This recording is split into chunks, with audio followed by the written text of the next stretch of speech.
Thank you, Dave. All right, we can take our Bibles tonight. We're going to turn for tonight to 2 Chronicles chapter 27. So tonight we'll be looking at 2 Chronicles 27, and we're going to cover the whole chapter, but take a deep breath. It's only 9 verses. And we'll be looking at, as Dave mentioned earlier, King Jotham. And I titled this is just one message, A Godly Example in Dark Days. Interesting short study here. So we'll be doing this tonight. So again, 2 Chronicles 27 verses 1 through 9. King Jotham, A Godly Example in Dark Days. Next week, we will start looking at sort of a combination. We're going to look at the Davidic covenant, but in particular, I'm going to look at one piece of it after we study it, which is what's the difference between God's throne and the promised Davidic throne. So a little bit of both, because both of those topics kind of merge together. But we'll talk about that next week. I'm going to give you the outline in just a minute. I'm going to quote from somebody I wouldn't normally quote from. It's just meant to be a little funny. But it's Mark Twain. Probably heard of Mark Twain before. But the quote's kind of interesting. It says, "Few things are harder to put up with than the annoyance of a good example." Now, I don't know if I really feel that way, but interesting quote. I've never quite felt that way, but I don't know. I guess maybe that's some truth. But tonight, in all seriousness, though, we're going to be looking at the life of Jotham. He's one of the kings of Judah. And partly why I did that was just a little bit of humor, because it's kind of a strange quote. But he is an example, though, of a lot of things. But largely, I'm going to try to show where he's a very good example of a godly king who lived among ungodly people. A lot of times when we look at the kings of Judah, you'll notice that if the king is good, a lot of times we kind of think that the people will reciprocate, we might say, or continue to be good. In this case, it's completely opposite. The king is really good, but for whatever reason, and we just don't know, there was no spiritual change in the people. And the main thing that we'll see is that Jotham was a godly king. He lived among ungodly people, and he didn't allow them to change the way he was. And he remained a godly individual, probably one of the, dare I say, cleanest descriptions of an individual. And what I mean by that is if you think of Daniel, there's nothing negative said about him. He's pretty close here as well. But let me give you the outline. It's easy. All of it starts with Jotham's. So Jotham apostrophe S. All of these do. Thought it'd just be easy. Jotham's godly character, that will be verses 1 and 2. I'll do a little bit of where are we in biblical history, or history in general, and that'll be verses 1 and 2. So we'll look at his godly character. Then after we do that, we'll look at Jotham's godly accomplishments, and that's in verses 3 through 6. So Jotham's godly accomplishments, that's verses 3 through 6, and then we'll see Jotham's godly ending, and that's in verses 7 through 9. So again, verses 1 and 2, his godly character, and then we'll see his godly accomplishments, and those are going to be pictures of what would be typically described as an accomplished Davidic king, but the accomplishment or the success is hindered off of one piece, and then we'll see in verses 7 through 9 his godly ending. Before we read, because we're going to read these in 3 parts, I think it'll just be easier so we can look at it. But before we do his godly character, which is verses 1 and 2, let me just remind us of where we are in history. Of course, biblical history, one and the same, but in any event. So before we do that, and we look at verses 1 and 2, I'm going to describe just briefly the historical setting in the background. I'm not suspecting that you don't know this, but I just think it will help us to make sure we're where we need to be. So I typically start with Abraham. God promised Abraham. We've looked at this before, the Abrahamic covenant. One of those pieces is that Abraham would be the father of a great nation. We know that to be the nation of Israel, obviously. And in the course of time, we know in the scripture that David, of course, would ultimately be the king. I know there's King Saul, King David. And then after that, we have Solomon. So you have King Saul, King David, and then King Solomon. And then the kingdom, does it stay together or does it divide? It divides, right? And so you have the northern, the southern kingdom. The northern is typically, if you think of like in the Psalms, sometimes it'll say Israel. Not always, but a lot of times that's the northern kingdom. If you read Judah, though, that's the southern kingdom. So just remember that. And the reason I mention that is the period of time in which Jotham lives. He lives during the period of the kings. Okay. Now, specifically, he is part of the southern kingdom, which is Judah. So you've probably seen me use the chart, the map and stuff in the screens to just visualize in your head. If you ever get confused, after Solomon, you have two kingdoms and they go this way. The northern is always Israel. Southern is always Judah, maybe Benjamin if it gets mentioned, but that's what you're looking at.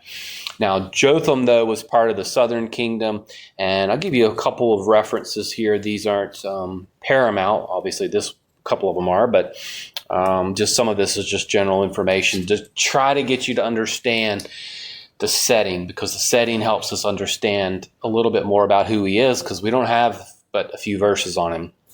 But his life is told, obviously, here, 2 Chronicles 27. We know that, verses 1 through 9. There's another description of him, and it's in, anybody want to guess? You can typically guess it's going to be in this book, 2 Kings. You can always, more often than not, assume if it's a southern king, in other words, if it's the king of Judah, you'll find him in Chronicles, but you'll also find him in Kings, okay? Because the chronicler is heavily focused on the Davidic kingdom. But anyway, it's 2 Kings 15, 32 through 38. It's almost the same. It's very short. Has a few little variances, but again, his life is told, obviously, 2 Chronicles 27, 1 through 9, and then 2 Kings 15, meaning chapter 15, 32 through 38. His father, does anybody happen to remember who his father is? Just look at chapter 26. Uzziah, okay? That's Uzziah. If you are interested on YouTube, I did do a study on him a while back, if you're interested. But his father was godly. And as you'll see with Jotham, he is as well.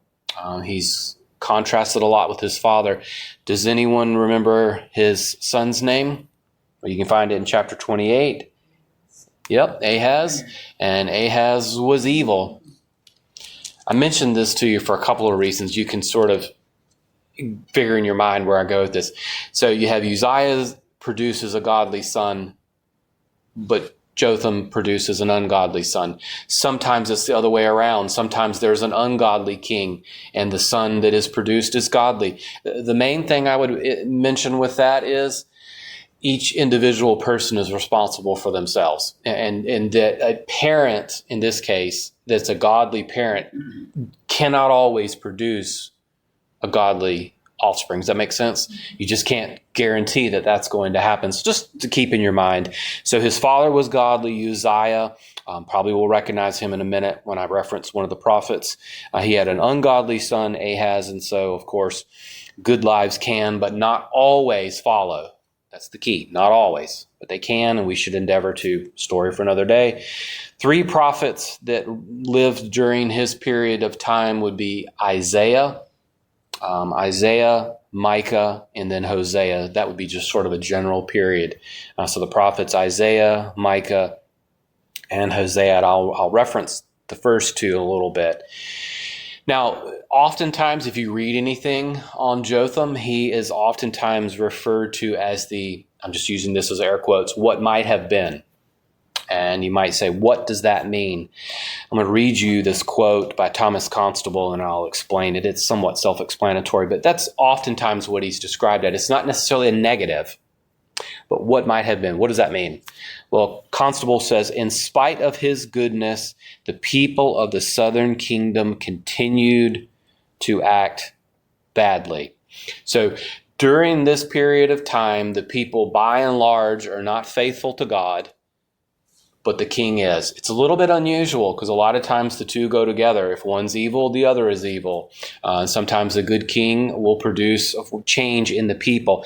And so if you ever come across and study about what might have been, it's not necessarily a negative on him, the king. It's just that there was no spiritual revival, okay? And we'll see that in a minute. And obviously that's very important because the spiritual revival is what's most important. You'll see here, there's military campaigns, there's building campaigns. You might think of all these types of things. But in sight of God, the people didn't change. And that's why he's often called the what might have been king. All right, I need an adventurous reader to read the first 2 verses. And the long reading is the second one for those long readers. If you like a short reading, I would pick either the first or the third. Anybody want to read verses 1 and 2? And then we're going to look at his godly character. Go ahead. Jotham was 25 years old when he became king, and he reigned 16 years. However, he did not enter the temple of the Lord, but the people continued acting corruptly. All right, thank you, Connie. All right, so we start looking here. I gave you a little bit of the background on where he's at. So this is obviously during the period of the Kings, Second Chronicles, Second Kings area. And some basic information about him is he's 25 years old when he began to reign. We know he reigned 16 years. One thing to note here is he did co-reign with his father. So if you were interested, wanted to read about Uzziah, his father, you'll see that's a typical thing. They co-reign sometimes towards the latter period of a king's life. But in any event, 25 years old, and he reigned 16 years. He did co-reign with his father a little bit. You'll see his mother is mentioned there. Good job with the pronunciation, because I had trouble with that myself, actually. You'll notice his mother, rather, is a daughter of Zadok. So that's implying there the reason why the chronicler's mentioning is that is a very prominent name in terms of Israel. So his mother, is a daughter of Zadok. So that's just showing that he has a prominent background, his family. But notice the description there after we get past verse 1. That's the typical way in which the kings are introduced. You have the sort of transition. It tells you how long and some basic information about the family. But verse 2 is where we find what sometimes is what I call the anomaly. A lot of times you read the Kings, you probably see this a little bit more in the Kings versus Chronicles, where it'll say they did what in the sight of God. Typically it's evil. More often than not, it's evil, evil, evil, and then you come across the anomalies that they do good and that sort of thing. But here you'll see where Jotham is said to have done right in the sight of God. One of the things to pick up on there is just the very simple reading is that in the Lord's view, he did right. Okay? Doesn't matter what the people may have thought of him, but the estimation of God is what's important. Now, of course, he followed, you'll notice as well, in the footsteps of his father Uzziah. So that's what you see in the previous chapters there on Uzziah, if you're interested. But he followed him in a similar way. But again, I would mention that to you. When you read and come across these, the estimation isn't what the people's view is, okay?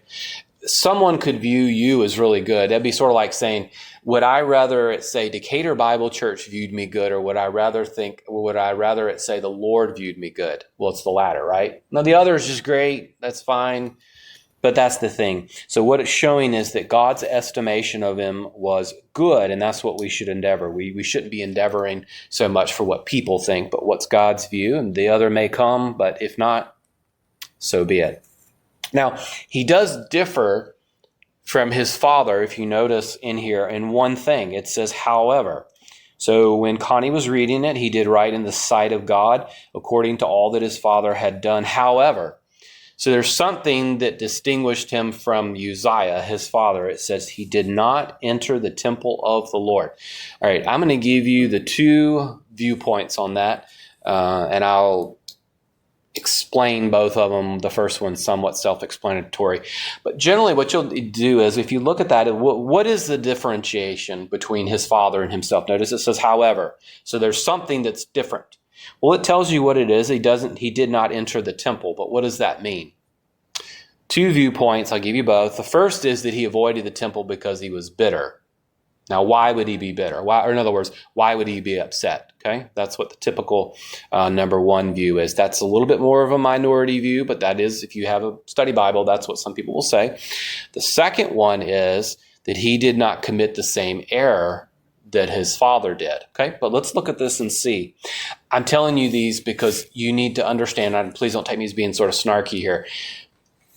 People sometimes interpret some verses different. Does that make sense? But we need to acknowledge the two views, but then we need to come to the conclusion of how did people come up with that? So the first view, and it's a minority view, is that he avoided going into the temple because he was upset at what happened to his father. The second view is that he didn't commit the same error as his father. And I actually think that's what the text teaches. But let's look at this. Look at chapter 26, and I'll show you how to look at this if you're not familiar. You're still going to go to heaven if you think he was bitter, but we do need to try to look at what the answer is. Let me just read it real quick. So it said, this is of his father Uzziah, but when he, that's Uzziah, became strong, his heart was so proud that he acted corruptly, and he was unfaithful to the Lord his God. Notice, for he entered the temple of the Lord to burn incense on the altar of incense. Now, whose job was that? Was that the priest or the king's? Priest. Okay. What's he doing? Something he shouldn't do. Right? He shouldn't have done that. What happens to his father? I actually will reference it later. He ends up with leprosy. Okay? So the first view is just that the reference to he didn't enter the temple is that he was bitter, that happened to his father. I don't view that way. And I can kind of show you in the text, I don't think that's the correct reading.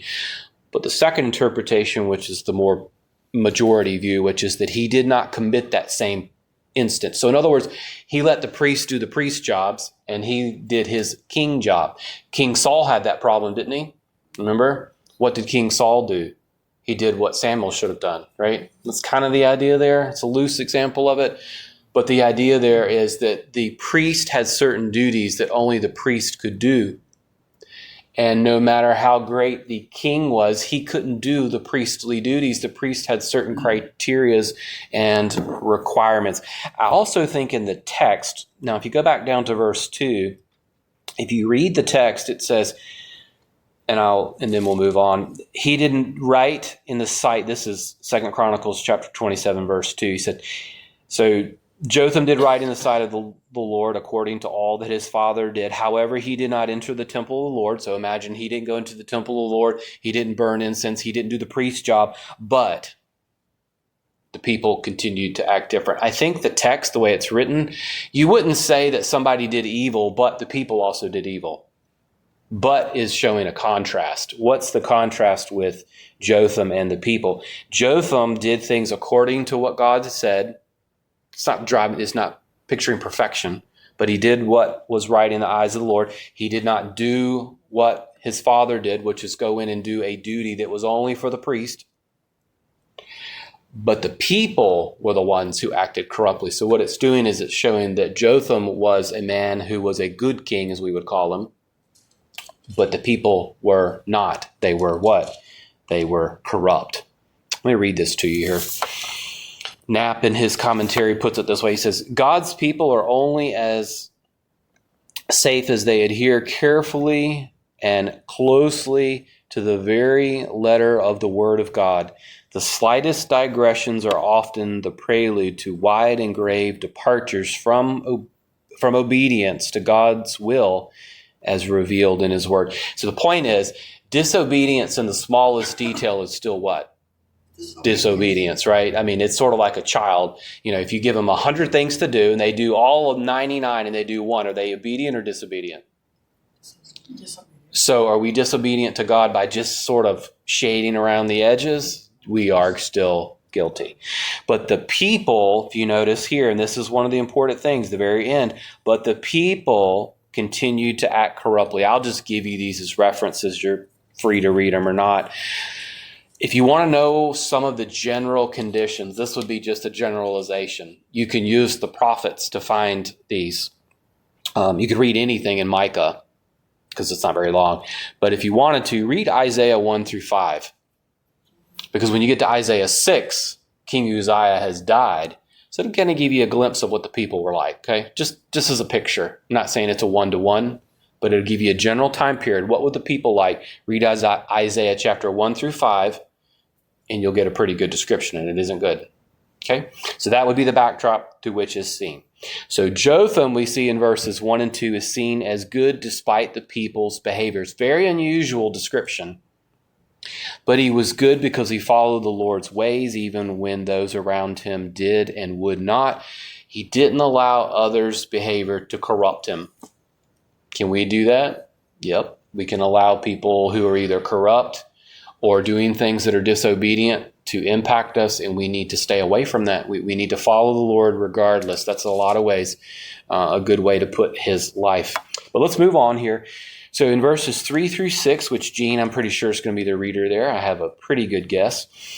Jotham's godly accomplishments. But before she reads it, I'm just picking, I figure she probably will. But what the chronicler is going to do is he's going to give this list. And this list is of godly accomplishments that he does, okay? So we see his character. He's going to accomplish these things. And these things, you need to remember what the chronicler is doing is picturing him as accomplishing things that you would expect from a good Davidic king. But he accomplishes them not because of himself, okay? So let's look at that in a minute. But read 3 through 6 and we'll look at the accomplishments, but we'll see how he accomplished them.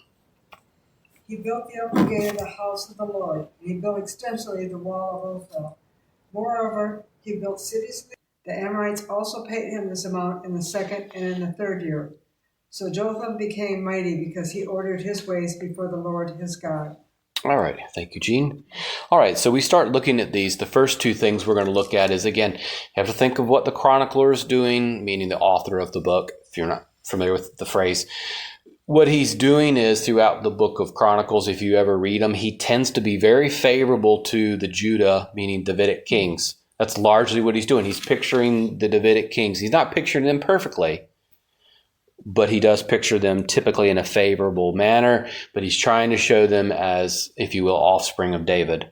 But anyway, how and why would I even say that? Well, notice the first thing he does, he's very big on building projects. Again, that would be a very Davidic, if you will, kingly type of things, building projects. So you can look at some of these. For instance, the upper gate, that's the north entrance to the temple. This is just sort of a summary. So the building projects, you think of the upper gate, that's the north entrance to the temple. Then you have the wall of Ophel, if I'm pronouncing it right. It almost looks like a couple pronounce it a few different ways, tomato. But there, that is that wall ran south of the Temple Mount. So he's there building. That's a typical thing you would expect a Davidic king to do. So he builds the upper gate. That's the north entrance to the temple. And then towards the south mount, or the south part of the Temple Mount, that's the wall there. But then you'll also see there, it says city, fortresses, and towers. So these are outposts and other places. Now these would have added security to the city. So that's sort of a synopsis of what that is. So the building projects would have been gates, walls, cities, fortresses, and towers. He's not the ideal Davidic king, but he does give a picture of what one would do, which is, if you will, build things and provide security for the nation of Israel. Of course, he wouldn't be a Davidic king if he didn't have success in what other area, which is warfare, military. Yep, got to be a king to have successful war. You'll see there a couple of things, one of which is he defeated the Amorites, that's east of the Jordan, and that is, in a sense, describing peace instead of war. In other words, sometimes they would go and they would annihilate an enemy or subdue them, and of course that would produce peace, at least for a period of time. There's no lasting peace until when? Well, not until Jesus actually returns one day, even for you and I. Should we expect there to be war today? If not, go turn on the news for a few weeks and you'll find that we just have endless wars. But anyway, moving on. The next one is the interesting, and it's part of the military success. But if you notice when Gene was reading, it's verse 5. So he fights these battles. He overcomes the Amorites. But notice the tribute that he was received there. That's quite a lot, isn't it? I read this. I thought it was just an interesting fact. Don't quote me on the precision of it, but it's probably pretty close. It says 100 talents of silver is about 3.4 metric tons. A lot of tons, isn't it? So about 100 talents of silver is about 3.4 metric tons. So he was really successful, wasn't he? But why was he successful? I mean, was he just really good at building things? Was he really good at destroying the enemies? What was his secret? What was his, I use this word strategy. What was his strategy for what I would call true success? Because, you could be evil and build things. You could be evil and have wars that you win, but he's not being described that way. What is the verse 6? Verse 6 in many ways is sort of the theme of his life. It's a repeat a little bit, but it's a little bit more specific than what we saw earlier on. In verse 6, it says, "So Jotham became mighty because he ordered his ways before the Lord his God." So his success came through how? God, following God's ways. Now you might be thinking, well, we all do that, don't we?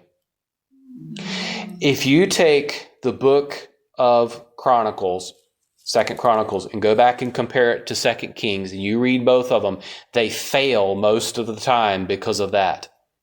Because they don't. It's so obvious that that's what we're supposed to do. That it's so obvious that that's what we're supposed to do. So often we don't do it. Success is based off of following God. It hasn't changed because now we're in the age of the church. And so he ordered his ways before the Lord. It's the theme of the opposite of the people. What were the people doing? They were largely being, it starts with a D, disobedient. Jotham was obedient. Can you imagine being in a leadership role when you think of a king and his desire is godliness and he wants the people to do that and they just won't? You'd almost wonder, and of course I don't want to read into the text, I don't like to do that, but you wonder, that would have been discouraging. You almost wonder if he was kind of ever like, this is crazy, these people won't follow. It's interesting. It just makes, go back here, I want you to notice something though, and it's described, and David does a good job of this type of description in like the Psalms, for instance. Is God foreign to somebody? In other words, is he sort of far off?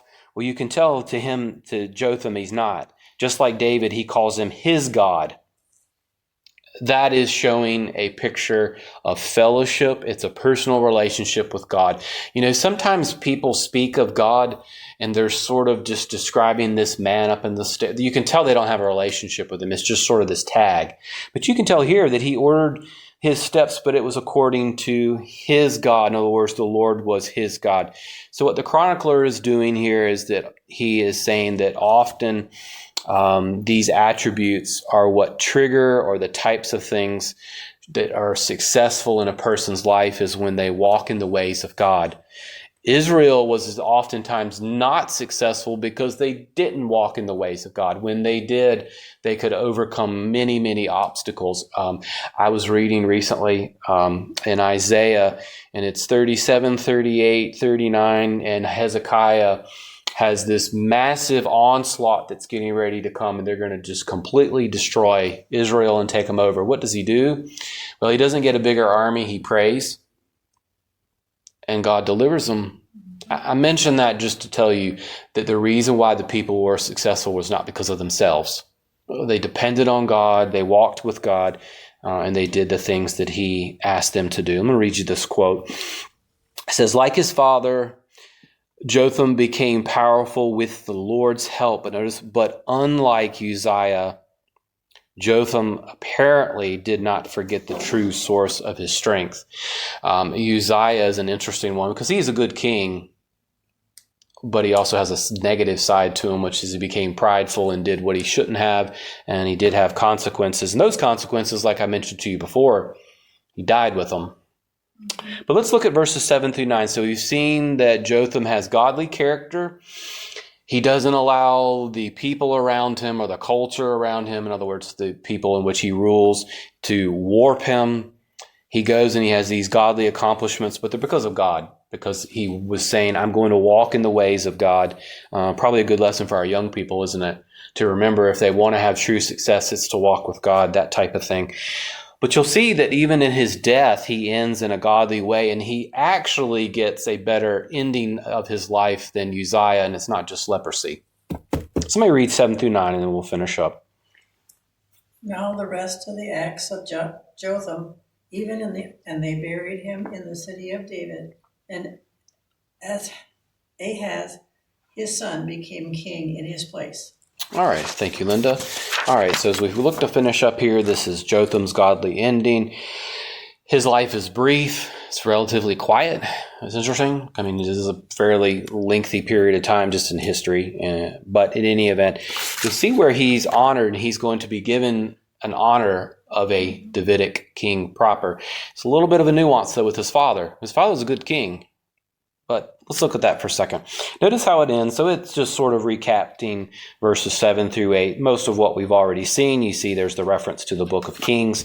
If you did want to read it, there's a few little verses here and there. Nothing too substantial there. But you could read it if you wanted to pick up a few extra items. But the main thing I want us to look at, though, is verse 9. So he dies, slept there is a euphemism for death.